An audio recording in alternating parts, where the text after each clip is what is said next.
continuar essa matéria maravilhosa. Vamos continuar nessa aula, porque aqui não pode parar não, né? Aqui é igual coceira em tobre macaco. Não acaba nem fica pouco. Então vem cá. Então, gente, a primeira teoria já está massificada, tá? A primeira teoria já está no sangue, né? Já está no sangue. Que é o que? A teoria personalista. O que que você vai se ligar dela? Personalista, pessoas. Ah, essa teoria tratava as contas como pessoas. Perfeitamente. E quais eram as pessoas que ele mexia? Eram três tipos de pessoas, né? Três tipos de pessoas. Então, essa teoria personalista, dividia-se em três grandes grupos de pessoas que cuidavam dos itens do meu patrimônio. Então, tinha os agentes consignatário, consignar, cuidar, né? Consignar é cuidar. Quem cuidava? As pessoas próximas de mim, os meus coleguinhas. Elas cuidavam o quê? Cuidavam dos meus bens, apenas dos meus bens. Aí tinha a segunda galera, que era o agente correspondente. Imagina, eu vou mandar uma correspondência. Tenta, às vezes é idiota, mas faz esses linkzinhos que a gente aprende. Eu preciso mandar uma correspondência. Quando você manda para longe, não é isso? Vou receber uma correspondência, até coisa de velho, né? Tá vindo de longe. Então, os agentes correspondentes eram os caras que estavam fora do nosso patrimônio, estavam fora, mas tinham alguma relação diretamente com o nosso patrimônio. Então, quem são os caras que estão fora e têm relação com o nosso patrimônio? Ah, todas as obrigações e os meus direitos. E, por fim, tinha conta que era de diretamente interesse do dono da empresa, que eram as contas do proprietário. Essas contas do proprietário, né, ela eram as contas que interferiam diretamente se ele ia ganhar dinheiro ou ia perder dinheiro, que eram elas conta de receita, despesa e patrimônio líquido. E essa teoria que embasa e explica a natureza das contas e os débitos e os créditos. Por quê? Olha que top. Quando nós estudamos o que eram débitos e créditos, era simples. Debitar é aumentar o saldo de uma conta de natureza devedora e creditar é aumentar o saldo de uma conta de natureza credora. Então, para isso, eu precisava conhecer a natureza das contas. E essa teoria subsidia e embasa tal natureza. Ela fez o quê? Fez uma relação das pessoas que interagiam com o patrimônio em relação à empresa. Pessoas lá de fora para dentro da empresa, ou seja, todas as contas de bens, né? As pessoas que eu entregava os bens, o que que ela tinha comigo? Ela tinha um débito, elas tinham um débito para com a empresa. As pessoas de direito, elas me devem, então as pessoas de fora têm comigo um débito, então essas duas contas são de natureza devedora. E por fim, os caras que eu devo, né, que eram as obrigações, têm para comigo um crédito. Ah, então as obrigações têm natureza credora. Belezinha? Sol Todd? Então essa foi a teoria personalista. Beleza. Como tudo na vida, vem uns caras inteligentão e muda. Ele falou, ó, na moral, porra, é aquela brincadeira, você já é crescidinho. Tu vai falar que pessoas que cuidam do teu patrimônio? Não, né? Aí vê o cara, outro cara, um cara inteligentão, né? E cria a nova teoria, também aceito. Que por acaso derruba, né? Uma teoria que ela vem para derrubar a antiga, né? Que é a teoria materialista. Teoria materialista. Teoria materialista. Essa teoria falou, gente, vou até colocar. Gente, por favor, pessoas, não, não, não. Ele vai e mata as pessoas. E diz o quê? A partir de agora vamos trabalhar só com a materialidade da empresa. Que os bens, as contas,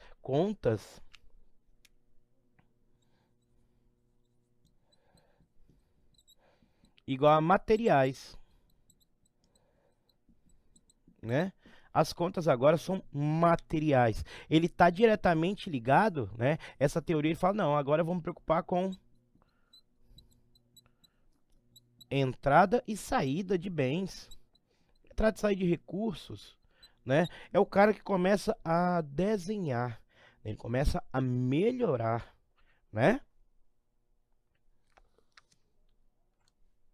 Ele começa a melhorar. Primeiro, não são mais pessoas, não são mais pessoas que cuidam, né? Pessoas que cuidam do patrimônio, não. Os patrimônios são apenas coisas materiais, né? E eu só me preocupo com a entrada e saída de recursos. Eu não quero mais saber o que está acontecendo lá fora. Eu tenho que me preocupar com certas coisas.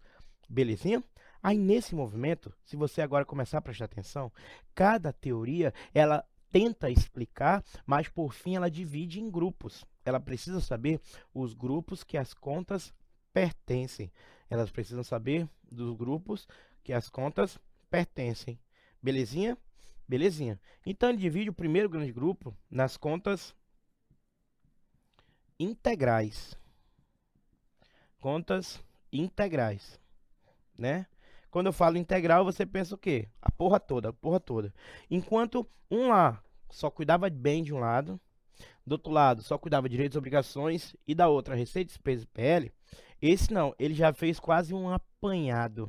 Ele fez um apanhadão, né? Mas ele fez o quê? Falou, gente, ou as contas são integrais, ou as contas são diferenciais, né? Integrais, ele fez o quê? É a conta da porra toda. Então, as contas integrais, ele falou o quê? Que era todas as contas de bens, todas as contas de direitos e todas as contas de obrigações. Obrigações. Se eu ficar aqui mais bonitinho. Ah, então as contas integrais eram todas as contas que cuidavam dos bens, todas as contas de direitos e todas as contas de obrigações. Ah, então quando ele fala integral, ele está falando da porra toda. O que que uma empresa tem? Ah, uma empresa tem bens, uma empresa tem direitos e essa empresa tem obrigações. E todas essas contas que são correlatas, elas trabalham com entradas e saídas de recurso. Entendemos? Respira, respira, respira e não pira. Então, primeiro vem um cara doidão lá, fala: oi, coleguinha, oi, coleguinha. É, e as minhas contas são pessoas. Esse outro fala: não, pessoas não, tá doidão? Tá doidão? Não, agora são apenas materiais. Eu não tô mais nem saber. Eu quero saber da entrada de recursos, certo? Aí essa nova teoria divide as contas em dois grandes grupos, né? Essa teoria divide as contas em dois grandes grupos. Dois grandes grupos, né? E quais são os grandes grupos? Primeiro, integral. Gente, integral, tu pensa assim, o que que é integral? Eu quero receber o meu salário integral. Ah, integral quer dizer a porra toda. É um grupo maior, integral. Então, qual eram as contas dos grupos integrais? Qualquer conta de bem, qualquer direito, qualquer de obrigação.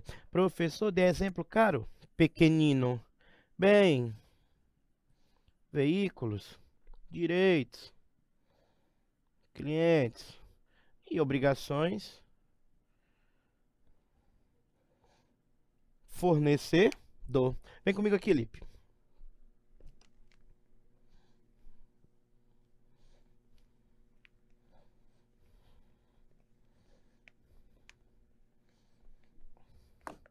E o terceiro, e o segundo grupo, né? O segundo grupo são as contas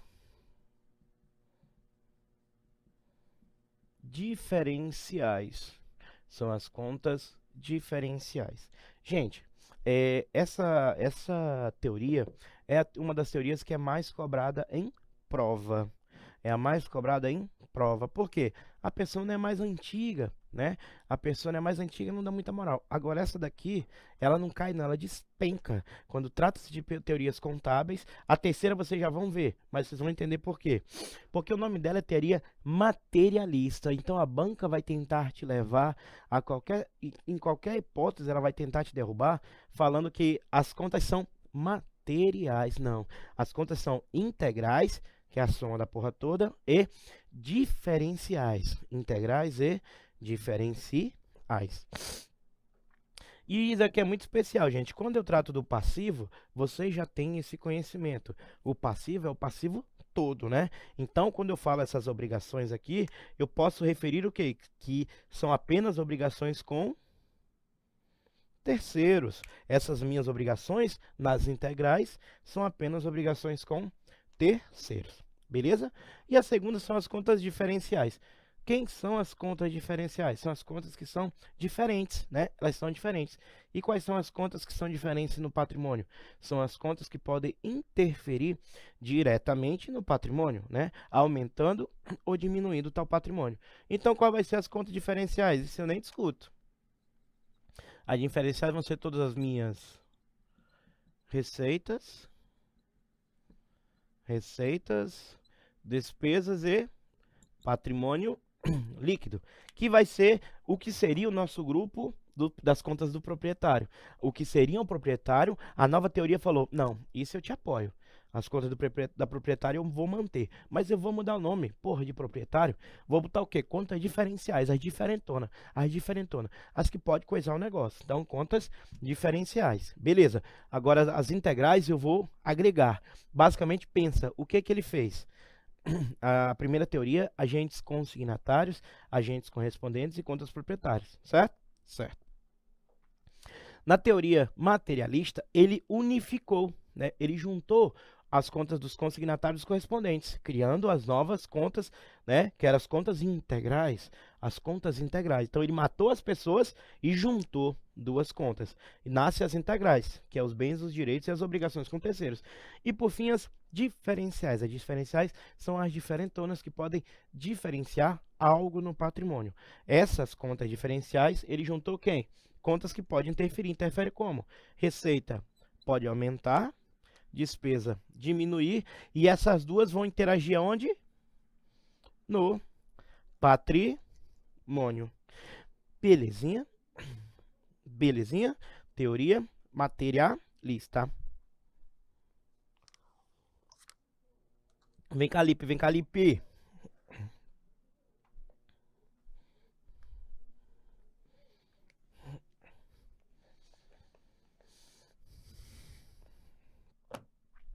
E por fim, a gente vai falar da última teoria, que é a teoria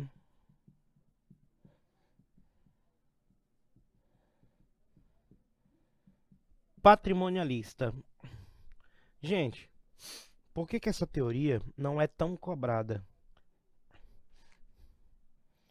Porque essa daqui, a teoria patrimonialista, o que que nós temos que saber dela? Primeiro, essa teoria reconhece o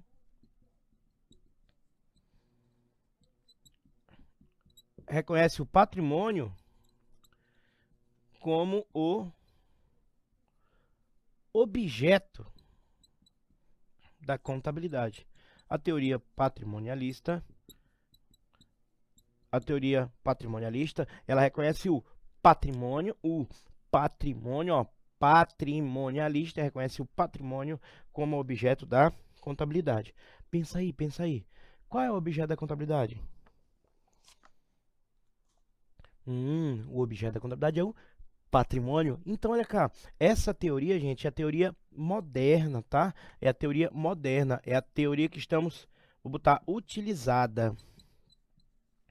É a teoria que nós utilizamos hoje no nosso estudo da ciência. É a teoria de hoje. Então, hoje nós trabalhamos na contabilidade com a teoria patrimonialista. E essa teoria patrimonialista, o mais importante que ela fez foi o quê? Ela reconhece o patrimônio como objeto da contabilidade. Ela deixa a nossa ciência a coisa mais top do hoje do mundo, tá? E ela também trabalha com divisões de contas. Essas daqui já não tem mais graça. Olha cá, Lipe. Ela não tem mais graça, tá? Professor, como assim ela não tem graça? Como se tratou de ciência, vou colocar aqui, Cami, fica aí. Vou colocar aqui, divide e volta. Divide em duas contas. Ele divide as contas da contabilidade em duas contas. Ela divide em contas... Olha lá, vê se tu conhece isso. Contas patrimoniais. Divide-se em contas patrimoniais. Agora vamos pensar. O que são contas patrimoniais. Ah, contas patrimoniais são contas que estão no balanço patrimonial. São contas que seus saldos não se encerram no fim do exercício.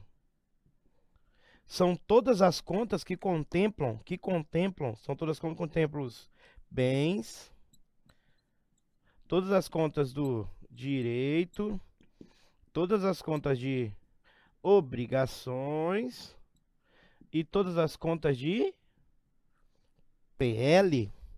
Todas as contas de bens, direito, obrigações e PL. Tá certinho aqui, Lipe? O negocinho aqui, ó. Aí, moleque. Todas as contas de bem, direito, obrigações e PL. Então, nessa teoria que hoje é aceita, que nós estamos estudando, que nós estamos fazendo, nós desenvolvemos que o quê?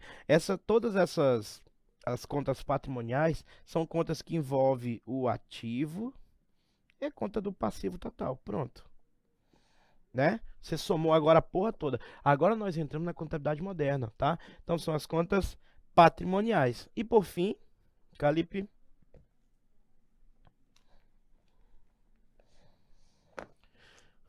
E por fim, divide em contas de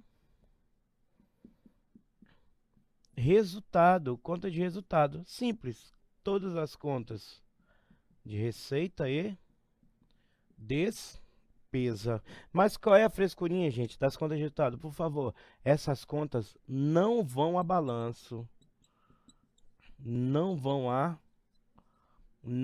a balanço. Essas contas encerram seus saldos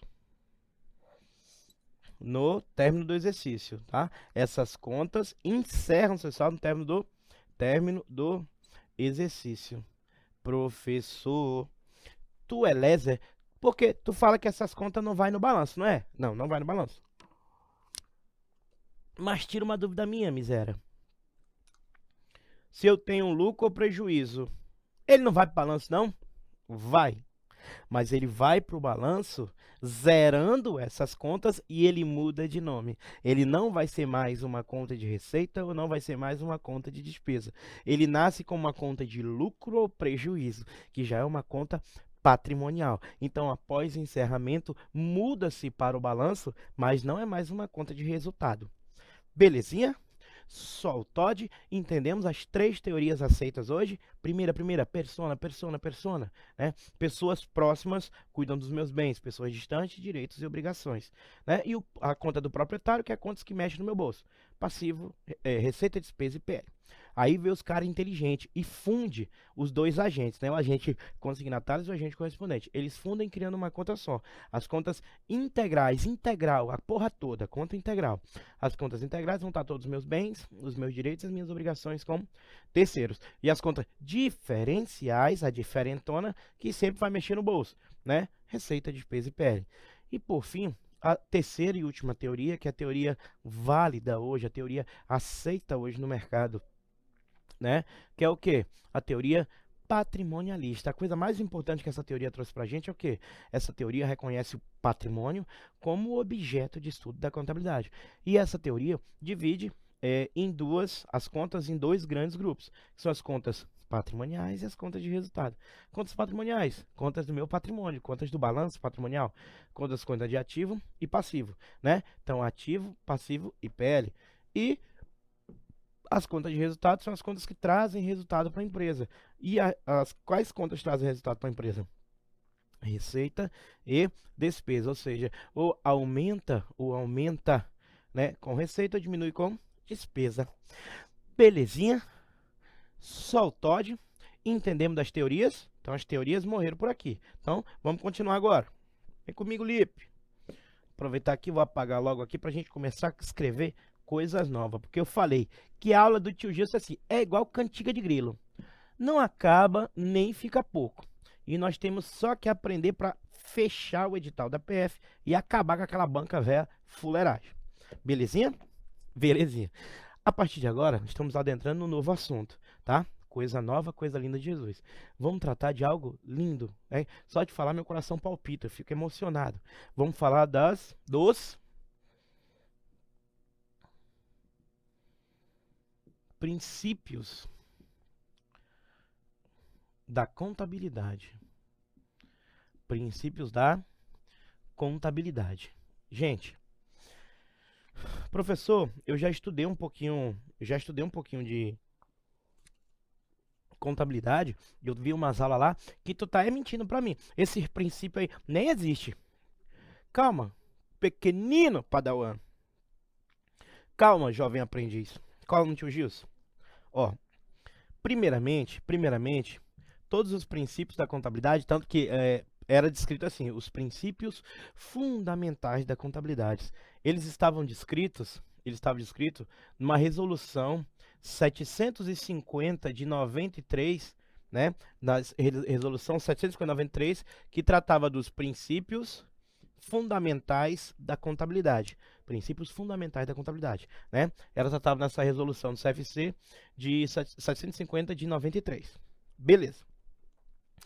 Aí, por 93, aí foi evoluindo. Aí veio uma nova resolução, né? Uma nova resolução, tá? Veio uma nova, que foi a 1282 de 2010. Primeiro ela faz o quê? Ela mata, né? Porque ele falou que era pleonasmo, né?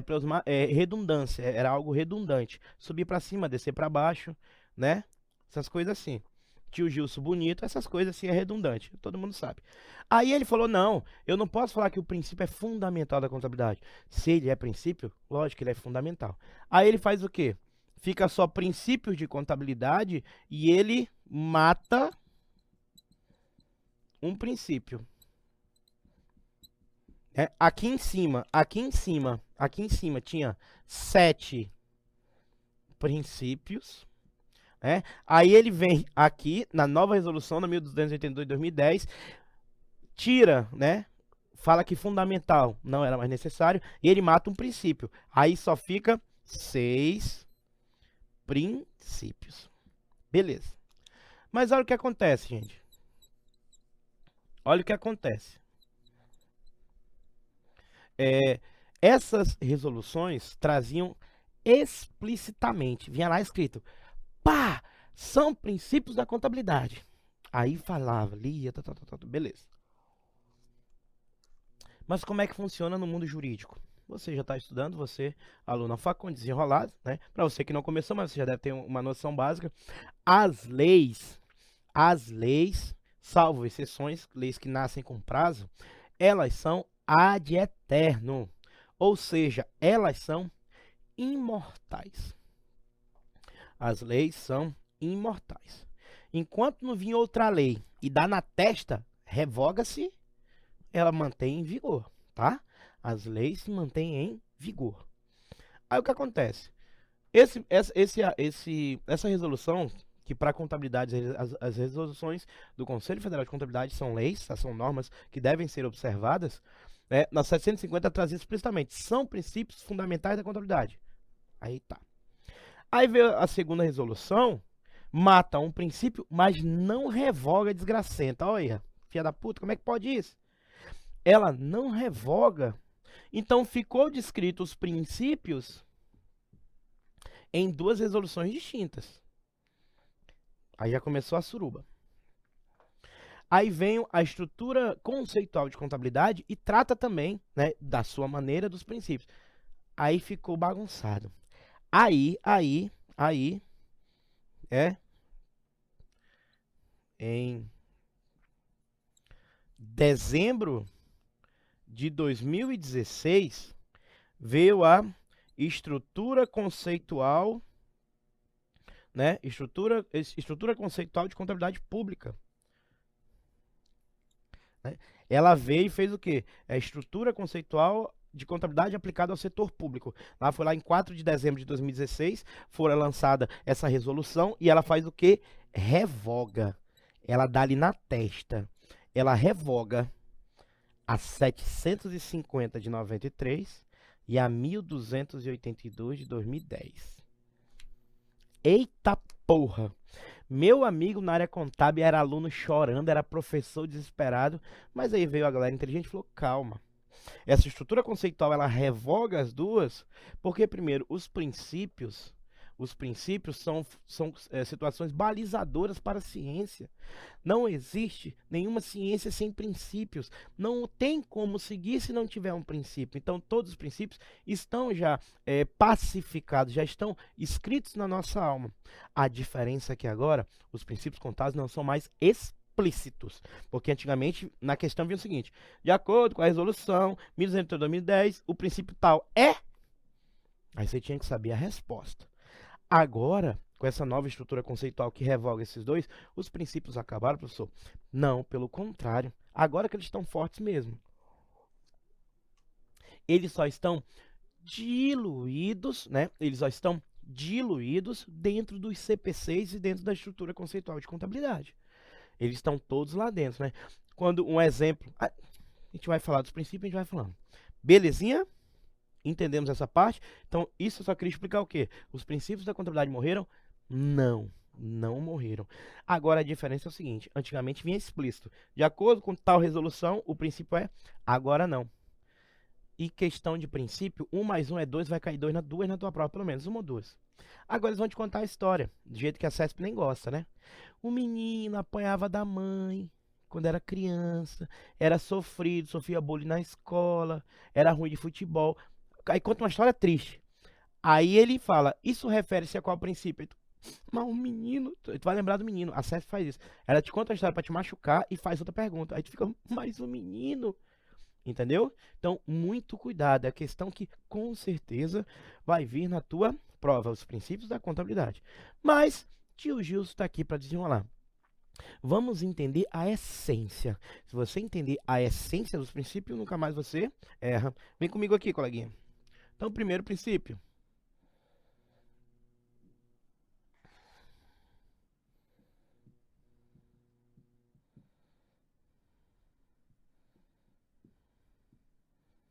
Primeiro princípio contábil, nós vamos falar da prudência.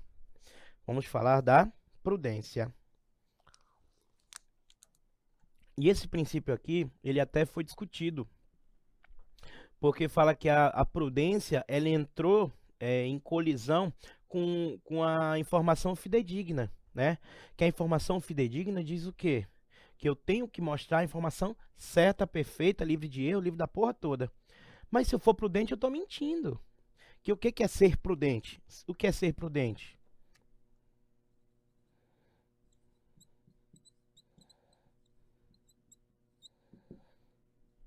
Em situações iguais, né? Em situações que eu possa comparar, posso ter parâmetro. Devemos considerar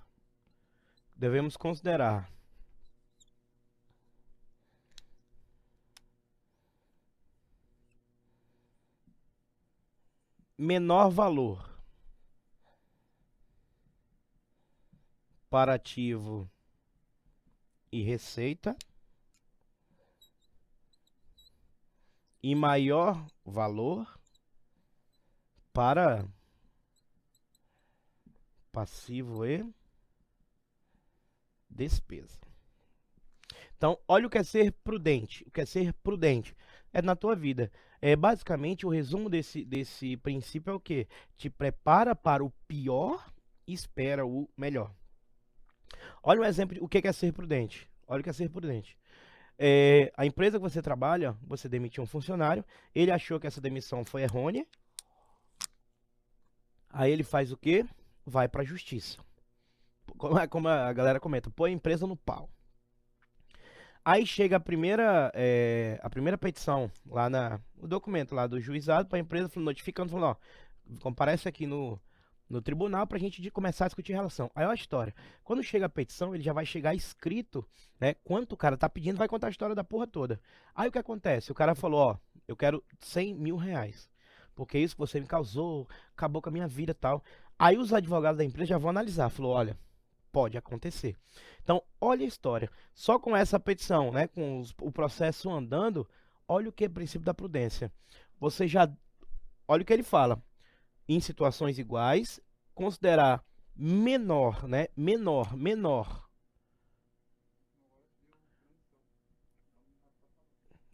valor. Considerar o menor valor para os ativos e receita e considerar o maior valor para passivo e despesa. Olha o que acontece. Nessa hora que só chegou, mas fora discutido, a informação é válida, tem como mensurar e vai acontecer. Eu acho que pode acontecer. A empresa já reconhece uma despesa, né? Vai reconhecer, né, uma despesa com provisões trabalhistas e já vai reconhecer um sentença judicial a pagar. Nem trânsito e julgou. Nem trânsito e julgou. Mas o que, que a prudência fala? Ó, já reconhece no teu passivo essa desgraça e começa a juntar dinheiro para pagar. Isso é ser prudente. Aí o que acontece? Depois de 3 anos, chegamos no TST e fora julgado o quê? Não, esse cara não merece 100, merece só 10. Ah, aí no exercício que isso acontecer, eu vou reverter a provisão, certo? E ao invés de eu pagar 100, eu só pago 10. Mas olha a minha prudência. Eu me preparei 3 anos para pagar 100 mil reais. Eu me preparei 3 anos para pagar 100 mil reais. Mas eu só paguei 10. Então isso que é ser prudente. E no ativo, você reconhece a prudência, né? Lá no CPC 16, que trata de estoques, quando fala, reconheça seu estoque pelo valor de mercado ou valor de custo, dos dois ou menor. Então ele manda você corrigir o valor de estoque. Outra coisa, clientes, eu já falei dessa continha para vocês, né? Você vende e vendeu 1 milhão, mas você pega o seu histórico durante esses 3 anos, você nunca recebeu 1 milhão. Sempre 10% da equipe não tem pago. Então o que você tem que fazer? Você tem que ajustar tuas contas a receber, diminuir em 10%. Usando lá a conta retificadora, perdas estimadas com crédito, liquidação duvidosa. Entendeu? Entendeu o que é ser prudente? Entendeu o que é ser prudente? Basicamente é o quê? Só considera o dinheiro que está no teu bolso. Agora as dívidas, chegou um boleto, pai, te prepara. Ser prudente. Então a prudência vai estar ligada nisso, tá? Gente, eu peço cuidado o seguinte, tá? Eles só fazem o quê? Quando eles vêm questões da prudência, questões de retrato, eles só mudam de menor para o maior. Então, ó, tudo que é bom, entendeu? Pensa assim, ó, tudo que é ruim, para ficar só o Todd, ó. Tudo que é ruim, você vai considerar pelos maiores valores, tá? E tudo que é bom, você vai considerar pelos menores valores. Um exemplo de prudência, tu empresta dinheiro para aquele teu irmão picareta, né? Tu ia tomar uma final de semana chegando, doido para tomar uma verdinha gelada de Jesus. Aí eu empresto pro meu irmão sem conto, né? Ele fala, ó, sexta-feira eu te pago. O que é ser prudente? Eu posso considerar com esse dinheiro para eu tomar sábado? Não, porque o bicho safado é irmão. Eu tenho 2, né? Então, o bicho picareta é irmão. Então, ser prudente é isso. Só considera o dinheiro que está no teu bolso e as despesas não. Se sonhar, tu tem que reconhecer, beleza? Então, tudo que é ruim, considera pelos maiores valores e tudo que é bom, considera pelos menores. E a questão viria como, professor, né? Uma empresa vende... uma empresa que há 30 anos trabalha com vendas de pincéis. Este ano reconheceu uma receita de vendas absurda, 2 milhões de reais. Mas em estudos históricos da empresa, percebeu-se que apenas 80% dessas pessoas pagam. Considerando os métodos contábeis, será reconhecido uma perda estimada com crédito de liquidação duvidosa. Tal situação refere-se a qual princípio? Entendeu? Tal situação refere-se a qual princípio? Então, calma aí. Eu tenho uma conta a receber e estou diminuindo? Ah, então tal princípio refere-se ao princípio da prudência. Belezinha? Sol Todd? Sol bacana? Então, vamos fazer o seguinte. A gente encerra por aqui, tá?